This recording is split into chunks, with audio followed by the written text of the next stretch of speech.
I read Recruited many years ago and I remember enjoying it. But upon rereading this time, I didn't enjoy because they made Sydney really meek. This is Sydney Bristol. Unfortunately, the book didn't show. And I've read A Secret Life, which is a sequel to Recruited. Disappear. I like Disappear quite a bit, but still not enough because again, Sydney is still a bit meek. And then Sister Spy. I did enjoy certain aspect of this. And then we have Michael Vaughan's novel, which is The Pursuit. And as I have to say, this book is similar to Recruited in the sense that it's about recruiting Michael Vaughan rather than explore his work or his philosophy rather than explore that. They just made this another Recruiter's story, so it's not comparing. What I say about these books is that the consistency of the narration is quite good. It's quite impressive because there are so many writers who write this story. The first one is written by Lynn Mason, and the second book is written by Laura Peyton Roberts in Secret Life.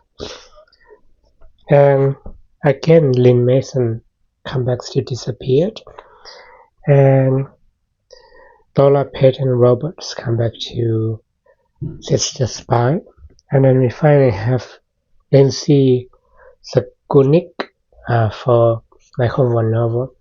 The consistency of these books makes it very interesting because different writers, different authors wrote the series. Unfortunately, this is not the Sydney Bristol that we come to love. It's different. It's just she really she embarrassed easily. She cries a lot. Don't get me wrong. In Alias, the show, Sydney also cried, but there's a reason why she's crying.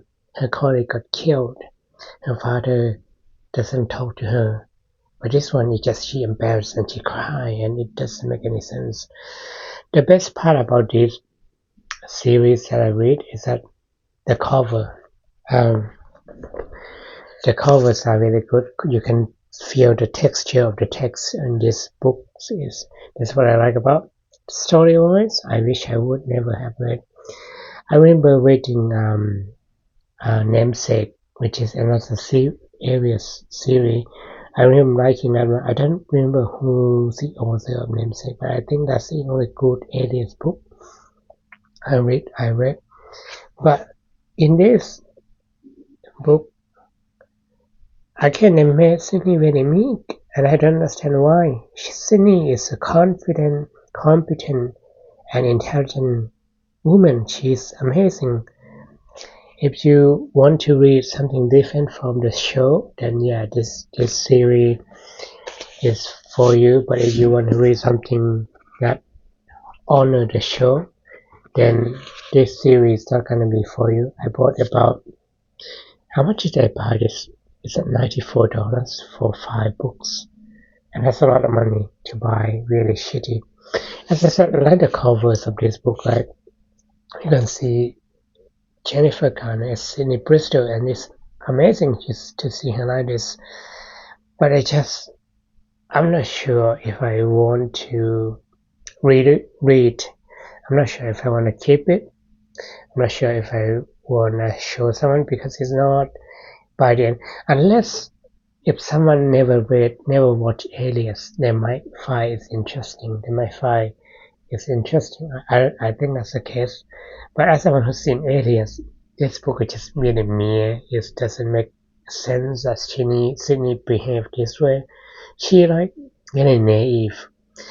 In theory, it should make sense because this is truth be told. But in practice, it just doesn't make any sense. They should have made Sydney more confident in the sense, but it's just like, nope. This is a Sydney you got because you paid his $4 for it, and shout out to motherfuckers, and yeah.